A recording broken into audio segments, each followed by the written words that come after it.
Greetings, welcome back to Black Bear News, where we are discussing abrupt climate collapse, climate chaos, environmental destruction, abrupt climate change, etc., ad infinitum, ad nauseum.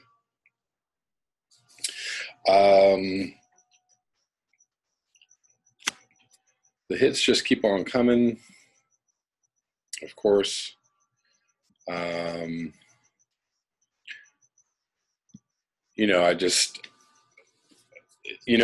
do this podcast video series just as a form of expression around this. And it feels a little bit sometimes maybe self-perpetuating, I guess, or,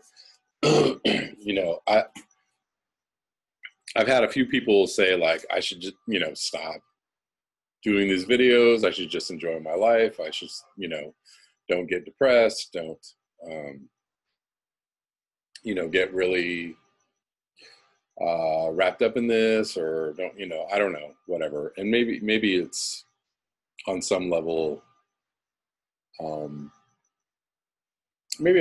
it's affecting my quality of life, I suppose. I don't know. Maybe it's affecting my quality of friendships. I'm not really sure. I can't really go too far into that one without feeling like paranoid, I guess. But, I have a feeling that maybe people think, maybe more people are watching this than I know. I have the feeling that a lot more people are watching this, possibly people that I know personally in real life. And, I don't know, maybe they're like, what, this is kooky. What are you talking about? This is, maybe the information is a whole lot to handle. Maybe the information, I don't know, about all the responses to this idea that the earth will soon not be what we know it to be. All kinds of reactions are expected, from, no way to I don't believe you to ain't nothing gonna break my stride, ain't nothing gonna hold me down. Oh no, I got to keep on moving, y'all. So but I do this as a form, I guess, of therapy, and in a way to just kind of, talk about whatever's going on in my head around this, because for the most part, I'm very busy on the treadmill of life, and but I see what's happening. I see what's going on. It's kind of hard to avoid the news. And maybe the best thing to do is to not worry about this. I don't know, whatever. I mean, I've watched, and I know that other people have been reporting on this news for quite a long time. And, if you report on this stuff for 6, 8, 10 years, and everybody's still just doing their thing and life is just going on, normally, it can seem a little bit weird, I guess. It can seem a little bit probably self-defeating, maybe a little bit lonely, maybe a little bit out there. Who knows? But, I like to talk about this. I like to let people know what's going on. I like to put information out there for people. I like to talk about things that people don't want to talk about, that I don't get a chance to. And I don't have anybody like really close to me in my life right now that I can actually push ideas off of. It's fairly lonely right now. Like, I just don't have anybody I can talk to about this. So that kind of sucks. So this is my one outlet. I have in the past, and in the recent past, had some close confidants, some people that were closer to me that I could talk to about this, but it's just, It's just, you know, it's a tough subject. It's a hard subject, and not a lot of people are open-minded. Not many people are open-minded enough, you know, energy-wise enough to like take this in and, you know, contemplate what it really means. And again, your way of dealing with it is your way of dealing with it. This is my way of dealing with it, whatever it is. I did want to cover a few things. I didn't want to ramble too long. To kind of like take up the thread and maybe finish off the thread of the overpopulation thing that I've been talking about lately. I mean, I brought it up because the movie brought it up, and I thought it was a kind of a big, kind of a big idea for a movie premise. Obviously, overpopulation is not, you know, a lot of people think it's overpopulation is the main thing that's driving the destruction of the earth. I think it's multiple factors. Many things are happening all at once. It's, you know, it's resource use, it's pollution, it's you know, agriculture, it's burning of fossil fuels, it's, you know, all of these things together make the whole picture what it is. And again, you know, if we were living communally, if we were sharing our resources and sharing our wealth and our food, you know, with everybody on the earth, in a peaceful and loving way, you know, things would be very much different. Maybe we would still be at the same population, maybe not. I want to read this comment from Army of All. I thought it was really good. He brought up the example of Cuba, which I think Cuba stands alone in the world as one of the few countries that has really actually experienced communism or communal living in a very, you know, it's a very positive example of what communism could look like. Not a militaristic, industrial, authoritarian, top-down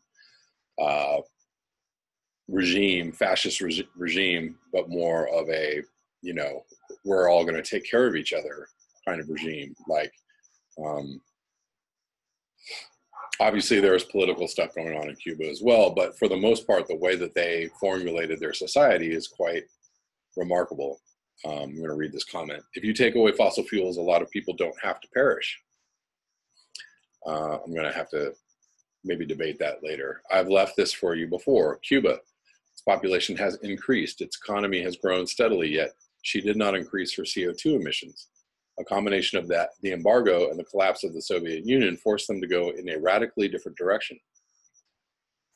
It has meat. Their people are well fed from organic food that costs peanuts to buy, as it is so cheap to grow, and uses no pesticides nor chemicals, and the only energy it consumes is from the glowing ball in the sky. There is more than enough land and water for 10 billion people to live on this earth in relative comfort, but not under capitalism, as the resources are never managed efficiently, contrary to what the patron saints of the global economy tell us. Between urban organoponics, worker cooperatives, and automation, production can be renationalized and economy shrank without destroying living standards for the poorest. But it requires a change from an economy based on want to an economy based on need, and us all collectively working to produce what we need in our communities in the most ecologically sound way as possible. Right now, we can print and completely fit out a 3-bedroom, well-insulated house of recycled mulch for $30,000. That actually seems kind of expensive for that, but hey. It uses far less energy than all the processes to build materials for the construction of the conventional house. It's not being done for the same reason solar panels are not on every roof, despite 40 years of ubiquity. Corporate interests. Energy companies wanted to maintain their market share, so they lobbied respective governments to ensure any renewable projects across the West were done at the national level rather than the local or regional. Instead of us all gaining energy independence, they have ensured that we will remain dependent on their energy, corporations, renewables, or not. Housing is a similar story.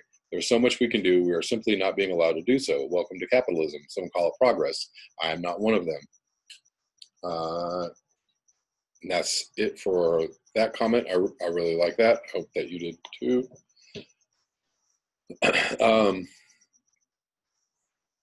Yeah, I mean, you know, I think it's, you know, I don't know about 7.5 billion people, but, you know, I think that, you know, resource-wise, we have plenty for everyone if we were, you know, growing food organically, if we were not using the energy that we were using.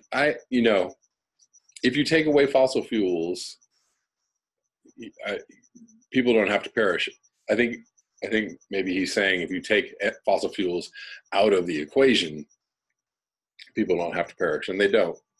But if you took away fossil fuels right now, a lot would have to go away. And our standard of living, you know, the main thing that would go away was what we're used to living with.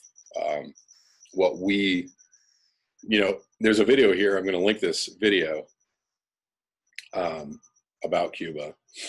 But if you look at, you know, the cars they're driving, where they're living, how they're living, like, it is nothing like a first world country. There's not the huge structures, infrastructure, transportation, like there's just not the huge like build up that we have.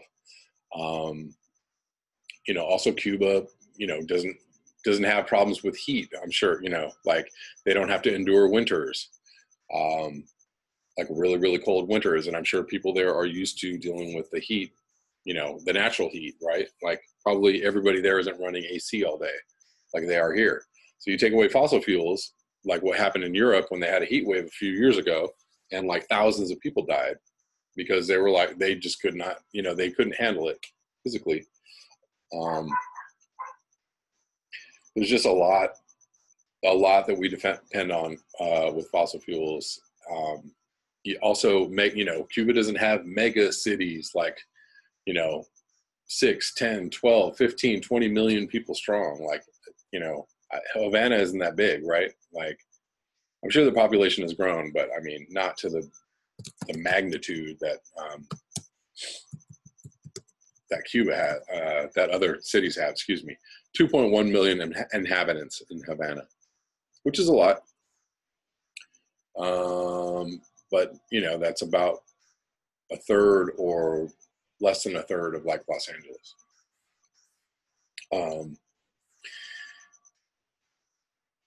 You know, I don't see, you know, I don't see people adjusting that quickly. I would hope that they would be able to. Maybe they would be. Obviously, you know, all of this information in here does not take into account the fact that, you know, things are going to change environmentally. We are already losing a lot. We've already triggered feedbacks.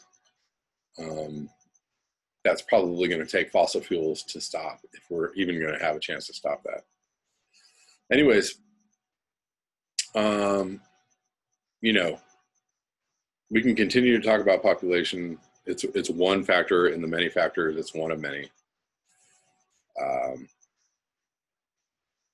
So another commenter, frequent commenter on this channel, I'm not really sure of his, you know, what his intention is with the information he's trying to tell people that like ice extent or ice volume is not going down, it's going up, et cetera, et cetera. I don't know, you know, I'm not really, I've read quite a few of his comments, and I'm not really sure what his point is. I think his point is that all of this is, you know, all the doom is for naught. So don't worry, everybody, it's all okay, or something like that. And he was talking to me about PIOMAS, which is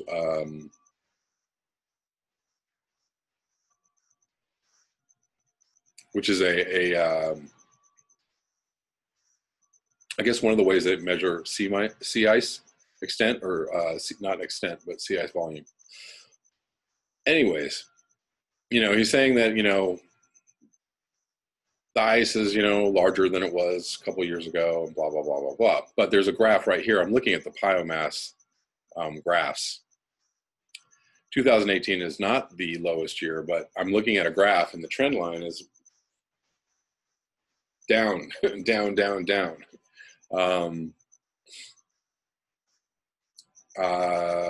And 2018 is, you know, just more of the trend, more in the trend line of down, down, down. So I don't know what you're talking about, man. I really don't. There's also another something in here about how most likely the volume of ice will be the second lowest this year. They're predicting the total ice volume to be the second lowest this year. We will see. It's pretty dang low. It's in the running for pretty dang low. As far as extent goes, we are way below 2012 for ice extent. I'm going to see if I can find the graph here. Oh, Snow and Ice Data Center is where I found this. I'm going to link all this stuff below. I'll link the PIOMAS. I will link the PIOMAS below from the Polar Science Center, but this is the National Snow and Ice Data Center. Where is this graph? I can't find it. Sea ice, here we go. Anyways, there's a graph. I will find it. I will link it below. And 2018 is below everything as far as extent goes. And that's something. So moving on, I feel like I've kind of rambled a little bit. If everything is okay, if ice is, you know, just coming back into the Arctic, I don't know by what mechanism is it coming back in, because all we've been hearing all winter long is heat waves in the North Pole, heat waves in the North Pole, heat waves in the North Pole. Here's an article from May 7th, 2018. Another extreme heat wave strikes the North Pole. In 4 of the past 5 winters, the North Pole has witnessed dramatic temperature spikes, which previously were rare. Now, in the lead up to the summer, the temperature has again shot up to unusually high levels at the tip of the planet. Scientists say this warming could hasten the melt of Arctic sea ice, which is already near record low levels. In just the past few days, the temperature at the North Pole has soared to the melting point of 32 degrees, which is about 35 degrees above normal. Much of the entire Arctic north of the 80 degrees latitude is abnormally warm. The temperature averaged over the whole region appears to be the warmest on record for this time of year, dating back to at least 1958. It is about 18 degrees above normal, 4 degrees, minus 16 degrees Celsius. As the warm air intruded the Arctic, sea ice melted suddenly. The Norway Ice Service tweeted the sea ice area near Svalbard, the small island chain between Norway and the North Pole, fell by about 32,000 square miles, to the second lowest area on record. The amount of ice lost is enough to cover the entire state of South Carolina. Zachary Labe, a climate scientist at the University of California in Irvine, said that such a pulse of warm, moist air into the Arctic can have a long-lasting fingerprint that preconditions the ice to melt more rapidly in the summer. Indeed, a study published last year in the Journal of Geophysical Research found that these spring intrusions of warm, moist air can initiate sea ice melt that extends to a large area through the summer and fall. Already, Arctic sea ice is near its lowest extent on record. The Bering and Chukchi seas have never had so little ice in recorded history. And here is, you know, basically showing sea ice extent in the Bering Sea. Sea ice was going into the Bering Sea, and now it's like basically out of the Bering Sea, right? Interestingly, and this is April's Aprils from 2013 to 2018. Interestingly, while much of the Arctic has turned abnormally warm, the cold air normally entrenched over the region has had to move somewhere in recent days. It has parked over south central Greenland, where temperatures are 30 to 35 degrees colder than normal. I believe this was what said commenter was trying to say. Jesper Eriksson, a meteorologist at the Danish Meteorological Institute, tweeted that the temperature at Summit Station near the top of Greenland ice sheet plummeted to minus 47 degrees, minus 44 Celsius, very close to the coldest temperature on record for the month of May of minus 50.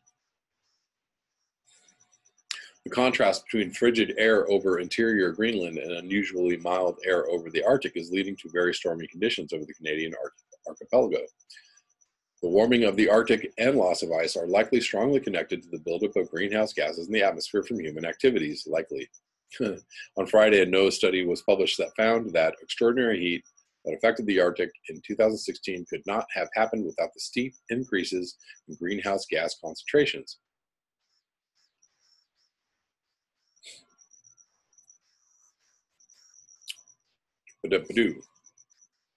That's that.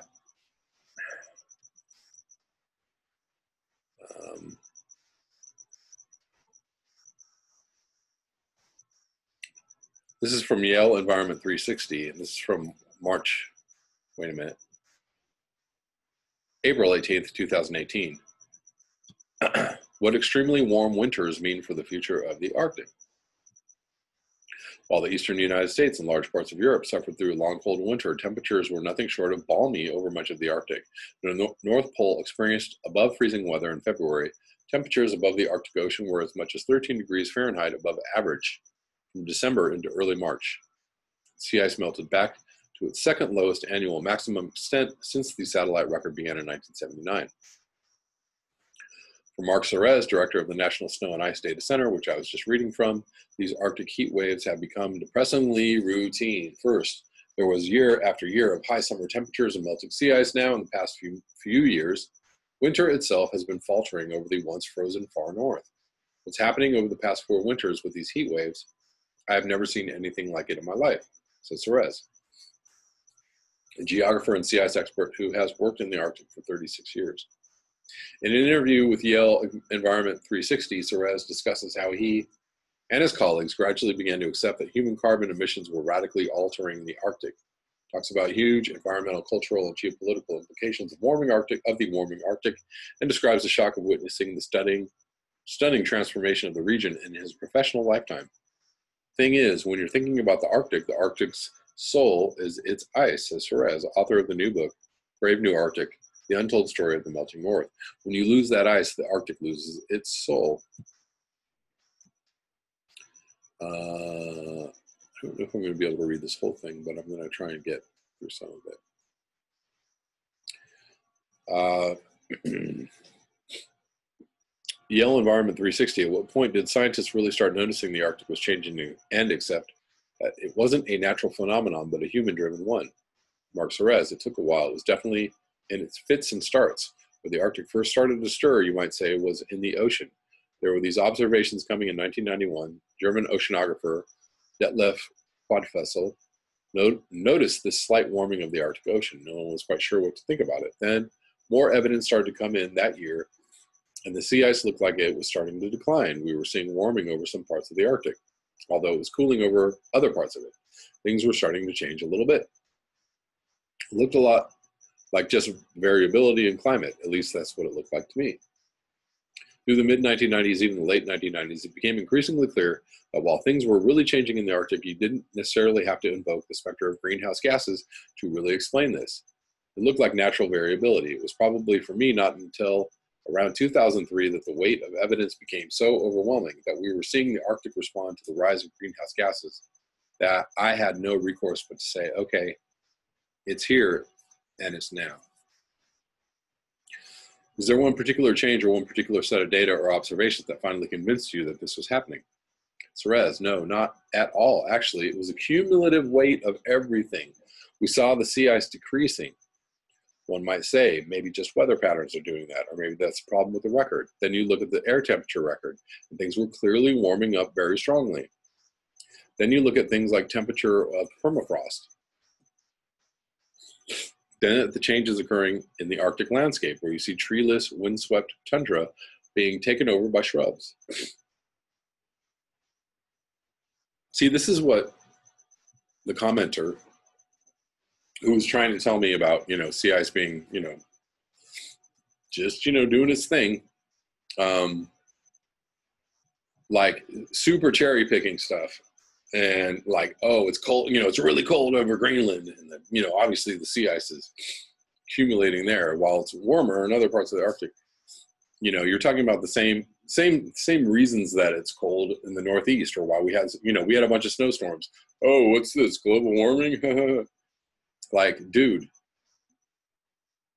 the problem, the thing about this commenter is that he's trying to be very like factual and data driven, but still misdirecting, like, cherry picking, because you're just talking about one thing. You're talking about you got to look at the PIOMAS charts or the Danish Meteorological Institute, like, look at this one thing, this one chart that will just blow apart your whole theory. It's not about the one chart. It's about everything. It's about warm, air masses in the Arctic. It's about heat waves driving out polar air into other parts of the globe. It's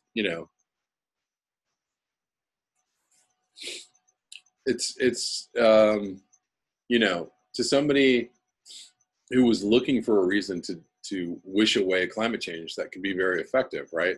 Because somebody taking a somewhat studious, calm, somewhat rational approach or attack at why we shouldn't be worried, or why, maybe why this isn't such a bad thing, or whatever. It is super cherry picking. And the problem is that, with cherry picking, you're taking, one thing and you're trying to like, look, see this, this destroys the whole thing, but the problem is that, or the argument is, or the reality is that all of these things make up a whole picture. All of these things, are contributing to the downward flow of the graph, which is undeniable, man. Unfucking deniable. The graph is not going like this. The graph is not, it's not doing any of that. It's going fucking straight down. So get the fuck out of here with that shit. Seriously. I'm sorry. I don't mean to be like cussing all over the video right now, but seriously, I don't know what your point is. You're trying to, tell me that something is happening that's, isn't happening, that is clearly happening. And by what mechanism is it happening? By what mechanism is Arctic sea ice growing? We're having heat waves in the Arctic. Man. Whatever. Anyways, some of the most alarming changes that have taken place? From my perspective, the most alarming thing is the loss of the Arctic sea ice cover. We see the sea ice decreasing in all months of the year, but most pronounced in summer, specifically at the end of the summer, September, at the end of the melt season. It's something like 13% per decade. It's a remarkable decline. What the satellite data doesn't necessarily give you is a real visual perspective.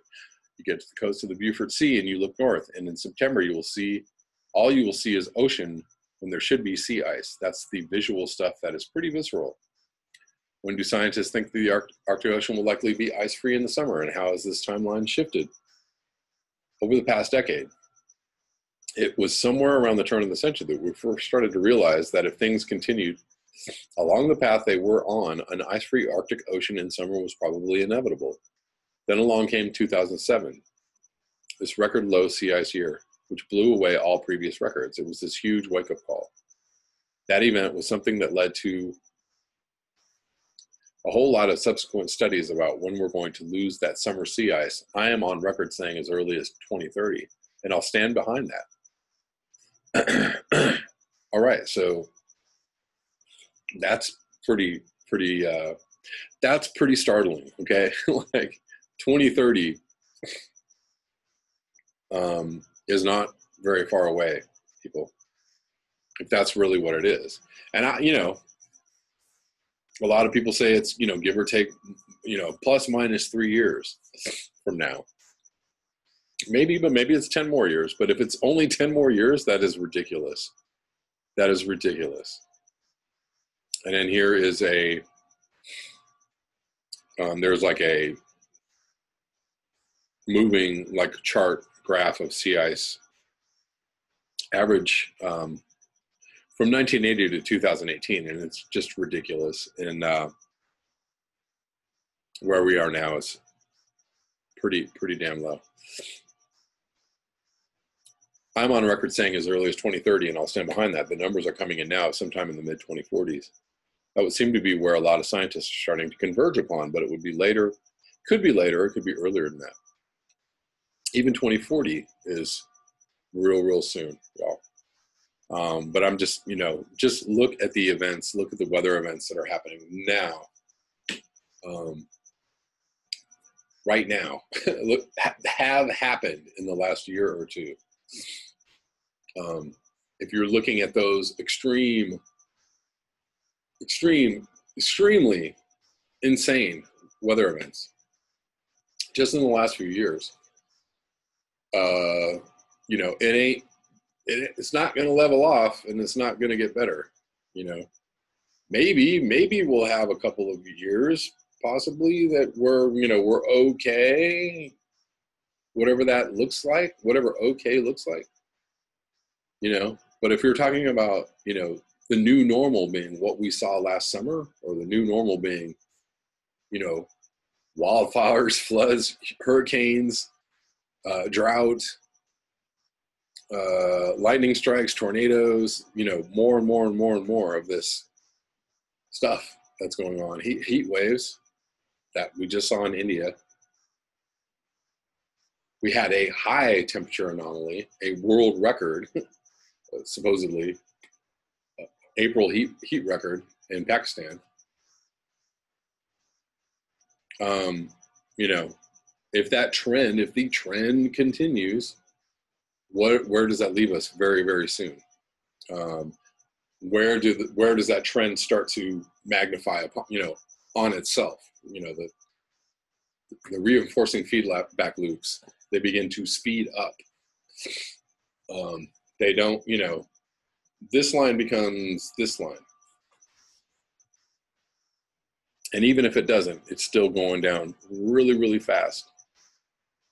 I'm talking way too much to finish this article, and I apologize. But anyways, when we look at what's happening to the sea ice cover, most of the attention has been paid to that end of summer number. What you've seen lately is this recognition that things are really happening in the winter now. Winter's really gotten into the act here. The four lowest winter ice extents of the seasonal maximum, which occurs sometime in March, have all occurred in the past 4 years. It's hastening that glide towards a seasonally ice-free Arctic Ocean. Not only that, we've been seeing over the Arctic Ocean in winter these unprecedented heat waves, things that we've never seen before. Like on New Year's Day and over the North Pole, it's at the melting point. That's not supposed to happen. These warming events are associated with crazy jet stream patterns in the atmosphere. It's bringing in all this heat from lower latitudes way up into the Arctic. That is working against forming sea ice in the winter. It's part and parcel of these very low winter sea ice maximums we've been seeing. What's happening over the past 4 winters with these heat waves, I have never seen anything like it in my life. Somebody who studies ice saying this.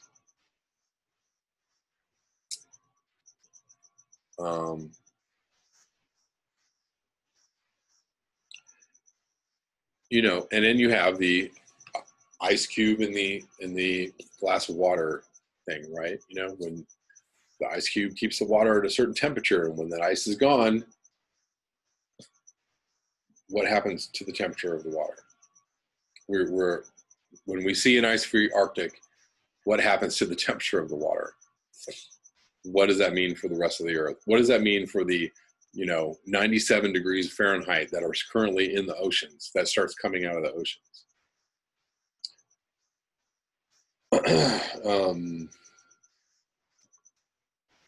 I don't know. I really wish it weren't so. I really wish it weren't so. But if we're going to do something about it, we can't be saying like, it's fine,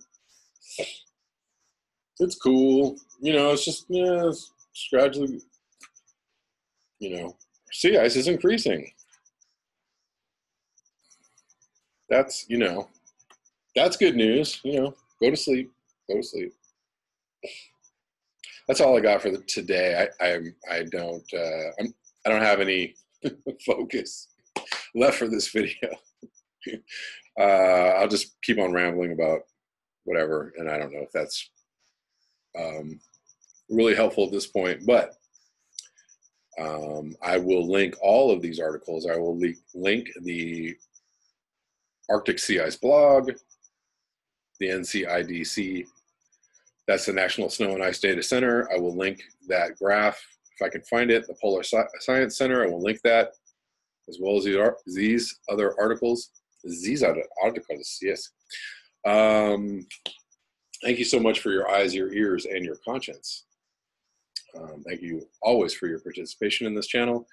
Hope to be back soon with another video. Until next time, peace.